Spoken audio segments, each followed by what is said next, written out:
తాత ఏంటి లైట్లా తీసుకొని పెట్టుకున్నాడు? తాత, ఓ తాత,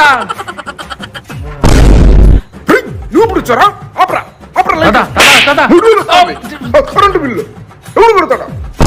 మా తాత దగ్గరికి వచ్చిన కాడ నుంచి ఈ బాత్రూంలో ప్రశాంతంగా ఉంది. ఓ తాత, నేను బాత్రూంలో ఉన్నా. బాత్రూంలో ఉన్నోడికి లైట్ తో పని ఏందిరా? నీ ఏమో బాత్రూంలో కూడా ప్రశాంతంగా ఉంటున్నావు నీ. తాత ఏంట్రా? ఆ ఒక లైట్ ఆన్ చేస్తా తాత. వద్దు. ఇంత పెద్ద ఇంట్లో మొత్తం చీకటిగానే ఉన్నది, ఒక లైట్ అయితే ఏమైంది? రాష్ట్రంలో చీకటి అయిపోయింది. మన దగ్గర ఈ మాత్రం వెలుగన్నా ఉంది. ఆ లైట్ ఇస్తే 4000 కరెంటు బిల్లు వస్తే ఎవడు కడతాడా? వచ్చిన కాడ నుంచి రాష్ట్రం చీకటి అయిపోయింది. తాత ఎవరు స్నానం చేసి చట్టే పడుకున్నావా? ఆ ఫ్యాన్ వేసుకుంటే తాత మొత్తం ఉడకపోస్తుంది. ఏ? వద్దు. ఏ, ఈ బుక్ తీసుకొని విసురుకో. ఎండాకాలం చూడలేక అనవసరంగా ఇక్కడికి వచ్చా. ఇక్కడ హైదరాబాద్ ఉన్నా బాగుండేది.